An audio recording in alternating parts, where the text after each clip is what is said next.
I'm back with another video, and this video is talking about tips and tricks when going out with your chicks. Okay, so pretty much this video is literally kind of how it is described in the title: tips and tricks when going out with your chicks. Strictly for you to be safer whenever you're going out with your girls. If you're trying to have a good night, especially in areas that you're not really familiar with, you just always want to be a little bit safer, just to be safer. Now, if you and your girls already have a routine when you go out, by no means, if it ain't broke, don't fix it. So honestly, stick to your routine. This video can help you modify it if there are any modifications that even need to be had. So let's get straight into it. Okay, the first tip: whenever you and your girls go out and you pull up to the venue, it doesn't matter if you're at the front or the back of the parking lot, wherever you are, you need to make sure that you back in. Whoever is driving, please back in. And the reason I say this is because if you don't already know, things sometimes pop off at the venue you're at, whatever event, the club, or just whatever event you're at. Usually when things pop off, people hurry and rush out the venue to get to their car so they can leave. So if you do not back in and everybody's rushing out in the parking lot, now you're looking behind in your car through the back windshield to try to make sure you can back out and not hit a person or another car. And if a lot of movement is occurring, that's going to be quite hard. You're going to be stuck. Someone's going to pass. Someone's going to be running. You don't want to hit a live human being. You do not want to hit a person. You do not. And if it's an adrenaline moment, like things are happening so quick, it takes more focus to back out of a parking spot versus just to pull out and go. It takes more focus to back out of a parking spot versus just to pull out and go. So that's another reason. If you're running to the car, for whatever the case is, you just want to hop in, pull out, and go. All you have to be concerned about is looking left, looking right, looking straight ahead, and you're out. That's it. So I always recommend backing your car in. If you're not good at it, honestly, the best and easiest way for me to back in is if there are two cars on either side and I'm trying to back into that middle space, because those two cars act as your guidance into the parking space, because you just use your side mirrors. But that's for another day. Like, you just practice on backing in if you're not good at it.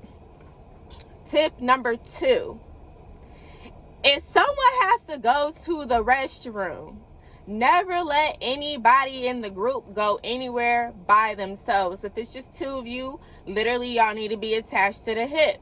Where she goes, you go. Where you go, she goes. And it's simple as that. There's so much room for a person to be cornered when they're by themselves from another female or or a male. So with that being said, you always want to make sure you have a backup. And that's just it. You need someone there with you. Tip number 3. This is a very important tip as well. When you're on your way to the event, a lot of people use their GPS. So your GPS will let you know when you're approximately like 5 minutes away from your destination. Depending on the landscape of the area, hopefully it's not just in the middle of nowhere and there's nothing but cornfields around. But typically, if you're going to a well-established area, it's just by other businesses, a gas station, whatever the case may be. So when you're 5 minutes away from your destination, the driver, most importantly, but everybody in the car needs to be looking at where can they meet up, the area for everybody to meet up, and not far from the venue, because people will be on foot probably. And the reason why I say that is, going back to the first example, unfortunately, things may happen at an event that you're at the venue, and everybody scurries to leave. It's always important to have the conversation up front. Hey, if you leave the venue and this car is gone, go to our second location where you can be picked up. Sometimes if you're in a huge group of people and everybody's kind of dispersed around the venue. You guys are together in the same location, but at the same time, one friend could be over here talking to another counterpart. Someone else could be in the bathroom. Someone else could be over here, and another could be in two different sections, whatever the case may be. So when things happen, some of the group is actually closer to the car than others. But again, at the same time, you don't just want to sit in a parking lot where there could be gunfire going off or people having a big altercation that could lead to X, Y, and Z. So with that being said, when the driver gets to the car, it's almost safe and sound to say, hey, the minute you get to the car, if there are things going off, you should probably leave and go to the next destination where the others can meet up safely and out of the way of being in the parking lot. That's a fair deal. So again, it is important to have the conversation like, hey, if the car is gone because we had to be safe, go here and call. Whatever you do, call the driver. So that brings me to tip number 4, 5, whatever tip number we're on. Make sure whoever the designated driver is the one that is not intoxicated, not trying to turn up.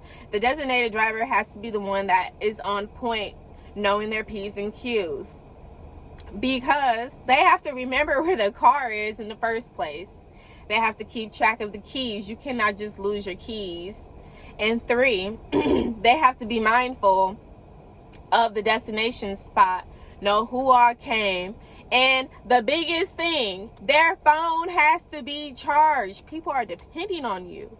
So when you're in the car turning up and someone wants to use the charger, but you're the driver using your GPS and you're on 20%. I'm sorry, sis. You cannot use the charger. My phone has to be the most charged one here.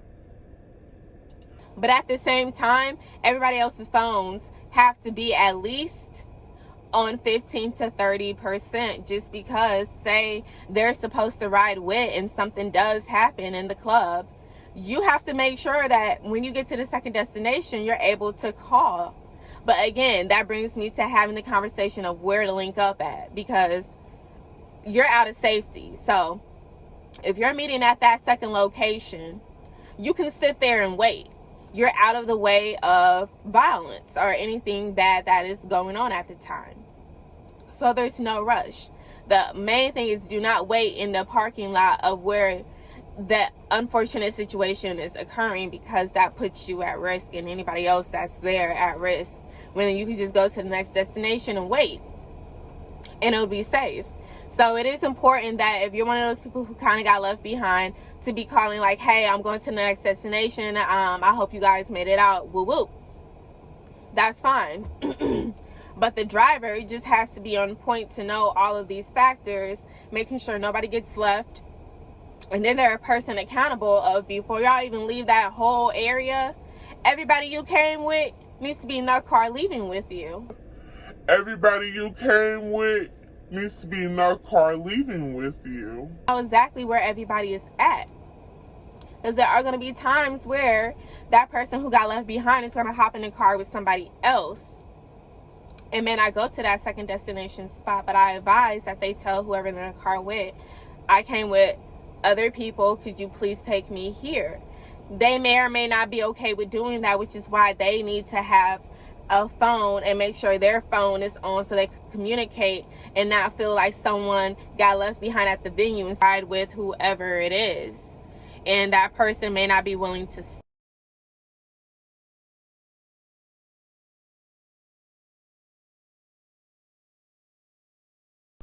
tip. Make sure you have some type of protection.